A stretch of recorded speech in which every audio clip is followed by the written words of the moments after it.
The art of asking why expressing your needs is a superpower.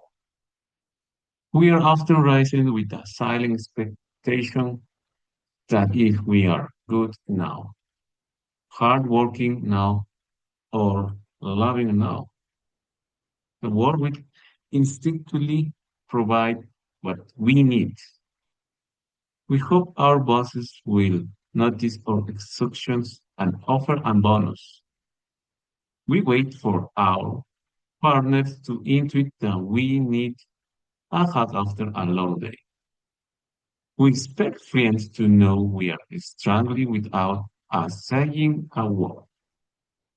However, there is a fundamental flaw in this logic. People cannot read minds. The ability to clearly communicate and ask for what you need is not a sign of weakness or being difficult. It is, in fact, one of the most vital skills for emotional intelligence, professional success, and long-term mental health. One, the trap of the silent sufferer. Many of us fall in the trap of silence because we fear being perceived as needy, demanding, or incompetent. We internalize the idea that the self-sufficiency means never asking for help, but silence comes at heavy price. When you don't communicate your needs, you essentially build a wall between yourself and the support system around you.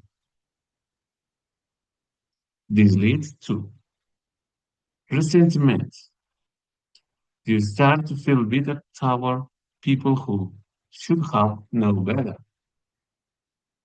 even though you never give them a roadmap to help you. Burnout.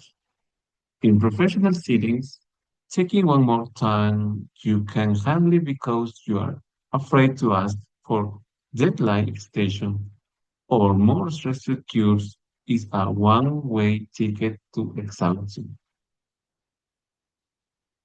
And the last, relationship decay.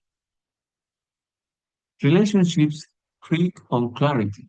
Without it, misunderstanding becomes the foundation of your interaction. Two, clarity as a form of kindness. We often think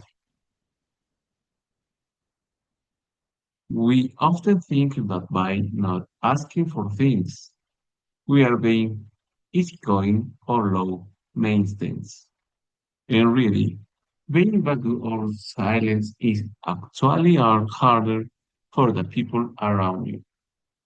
Imagine a manager who wants to support their team but doesn't know who is struggling, or a partner who wants to make you happy but keeps guessing wrong.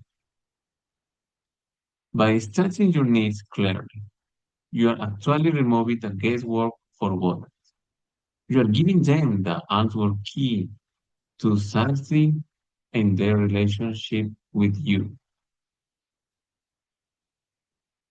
When you say, I need 20 minutes of quiet time when I get home to the decompress, you aren't being selfish. You are providing a boundary that prevents a future arguments. You are being kind by providing a clear path to harmony.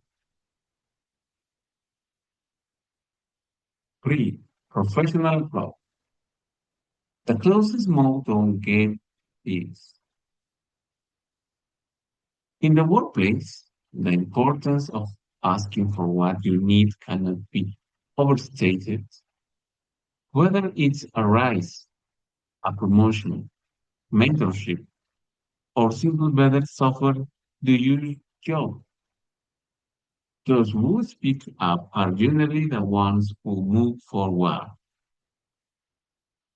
Resources. You cannot perform to a high level if you can lack the tools.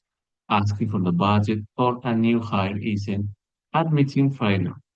It's optimizing for success. Feedback. Many people wait for their annual review to hear how they are doing. High achievers ask for feedback in real time. They ask, what do I need to do to reach the next level? And last boundaries. The yes man eventually breaks. Communication capacity. I can take this on, but I need to push back that asks project to Friday. Demonstrate professional maturity and project management skills. Four, the physical logical shifts from victim to agents. There is a profound physical, physiological shift that happens when you start asking for what you need. You move from a passive state to an active state where you influence your environment. Oh, sure. When you stay silent, you are essentially a passenger in your own life. When you speak up, you take the wheel.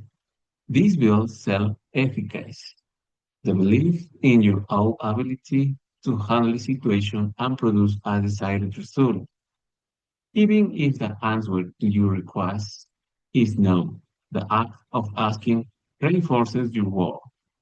It says yourself, my needs are valid enough to be voiced. Five, how to ask the anatomy of healthy requests. Asking for what and you need is a skill that requires practice. It's not about demanding or manipulating. It's about assertive communication. Here is a simple framework. One, identify. Be specific about what is missing. For example, I feel overwhelmed with the current workload. Two, contextualize action. Explain the why without over-explaining. Example, I want to ensure the quality of this report remain high. Three, ask. State the need directly and politely. Example, can we extend the deadline by 2 days? Four, collaborate. Invite a discussion. Discussing. For example, does the timeline work for the rest of the team? Six, overcome the fear of no.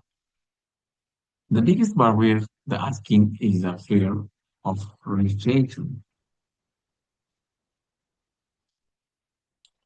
We take a no as a personal indictment of our value. However, a no is often just a data point.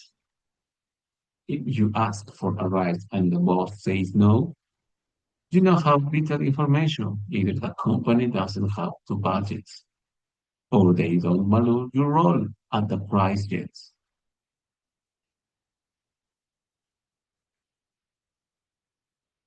Now you can make an informed decision about your next move.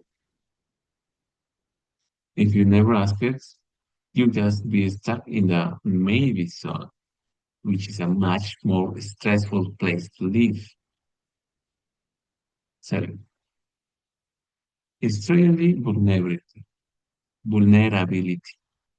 In our personal lives, asking for what we need is an action of vulnerability. Vulnerability. Asking for more quality time, for words of affirmation, or for help with chores requires us to admit we aren't invisible. Surprisingly, this vulnerability is what builds intimacy. When you let someone see your needs, you are inviting them into your inner world. You are trusting them with your soft spots. This trust is the glue that holds deep, making your connection together.